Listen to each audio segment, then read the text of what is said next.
Today on GameWorks we discuss Wii Sports and whether or not motion controls are the glistening moisture on Satan's sweaty ballsack. Yum.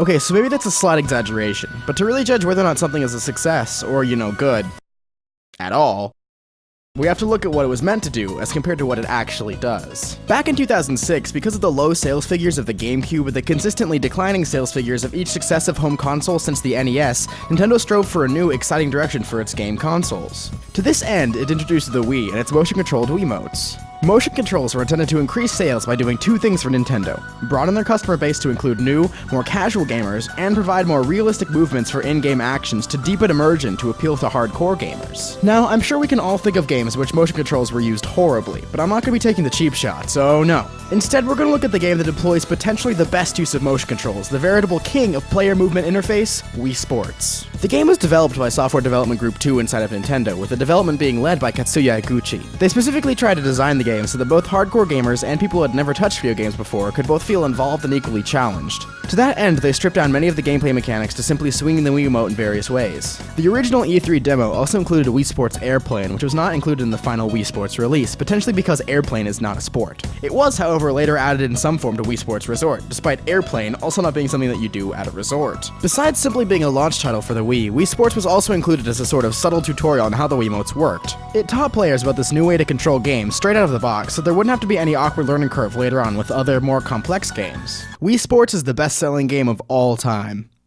I don't know if that's a good thing or a bad thing, but it's a fact. So take that how you will. The game contains 5 games that are all simulations of several sports, including tennis, baseball, golf, boxing, and bowling. Each uses the Wiimote to simulate actions in the sport, and this is where problems can arise. It's most clearly demonstrated in tennis. People were expecting a real tennis simulation, but the game became plagued with a problem that we will refer to as the waggle. The motion sensors inside the Wiimote are only really sensitive enough to detect general direction and motion, and so the game is programmed to detect only those things. That means that what often ends up happening is that people simply waggle the remote to make the action happen on screen, which essentially turns it into just another button to push. This kind of defeats the purpose of having the motion control aspect in the first place. Now, I can hear you all yelling at your computers, "But GameWorks voice guy, you sound like an incredibly attractive individual." Oh, well, thank you. I mean, I don't know about that. And also as an addendum, what about the Wii Motion Plus? Well, I mean, that fixed all the problems you were talking about just then. Well, let's imagine the Xbox 360 came out with a controller, on which the joystick worked about half the time. Then they released an add-on that made it, actually work.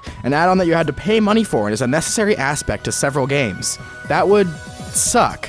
And it does suck. On the Wii! If you want that as a slogan, Nintendo, just call me this number, 555-589-9397. We'll work out a deal. Another thing that contributes to the waggle, and is a huge inherent problem in all modern motion controllers, is that there's no actual tactile response to what you're doing. Simply mimicking the Oh, God, you have no idea how hard it is to make negative points about this game while listening to its goddamn happy-ass music. Listen to this shit. I can't stay mad at you, Wii Sports. 10 out of 10. Perfect game.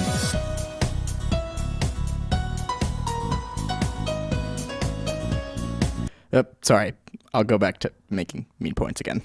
Simply mimicking the motions of an on-screen action only goes so far when you can't actually feel the things that are happening in-game. The full motion begins to feel gratuitous and unnecessary, as you continue with no response to your motions except the rumble of the remote, and eventually just start treating waving the remote as another button to push. Despite this shortcoming, compared to what Nintendo wanted to accomplish with motion controls, does Wii Sports, and even more significantly the Wii in general, hold up? In a word, yeah. Despite the waggle and the somewhat imprecise controls, these games still hold up as fun, and could only really been pulled off with the use of motion controls. They also boosted Nintendo's flagging sales, with the Wii selling almost 96 million consoles as opposed to the GameCube's 22 million. Many of those were, as Nintendo had hoped, new, more casual gamers that saw motion controls as a more accessible way to play games. As for their second goal of making games more immersive by adding realistic movement controls, well, let's just say it doesn't totally fail. Undoubtedly, the Wii Motion Plus does add much more functionality in this department. Whether or not that functionality makes it more realistically immersive to the player, well, it's arguable about whether or not motion controls without actual tactile response will ever truly achieve a higher immersion than just pushing buttons on a controller, since it's still just a different input that activates something on screen. In fact, motion control is often at its best when it's not acting like a real-life synthesis for an in-game action, but just uses another button, like in the Mario Galaxy series, where shaking the Wii remote makes Mario spin. But is this show called Nintendo Works? Hell nah, we care about more than Nintendo here, we care about all of gaming. Yeah. The real damage that Nintendo may have caused is in starting an arms race of sorts to create the next motion control technology. With the Kinect appearing from Microsoft and this weird penis thing appearing from Sony, we're seeing more and more games that implement stripped-down mechanics to make motion controls feasible, and this could potentially be a very bad thing as they enter the serious game market. I can bet that you can all think of a time where imprecise motion controls made doing something in-game extremely frustrating. Like, I remember this one time that Xbox On. Ha, that's what you get for having a Kinect. Oh, what's that? The Kinect came standard with the Xbox One and added $100 to the base price? Oh my god, literally who thought that was a good idea? What many game console developers seemingly don't understand is that for many people who play games, and even many who don't, it's ingrained into us that you use these to move around, and you press A to jump and B to do the other thing. Well, A and B, or 1 and 2, or X and Y, or circle and triangle, or pad and pad, if you're fucking Valve.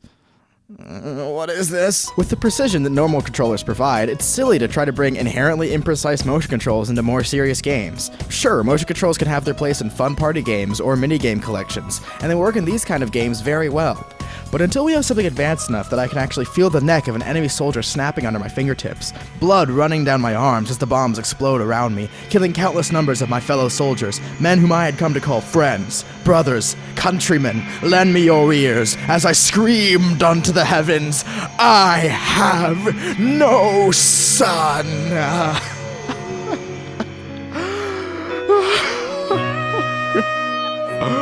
Oh God, no son. Phew. Until you can do that, please keep motion controls out of my zombie games and FPSs and platformers. Thanks. Like if you like to like things, comment if you commonly comment on things, and subscribe. This just in, apparently Microsoft is planning on releasing an Xbox One with no Kinect sometime in 2014. Maybe they finally learned their lesson about making executive decisions while smoking crack cocaine. But probably not.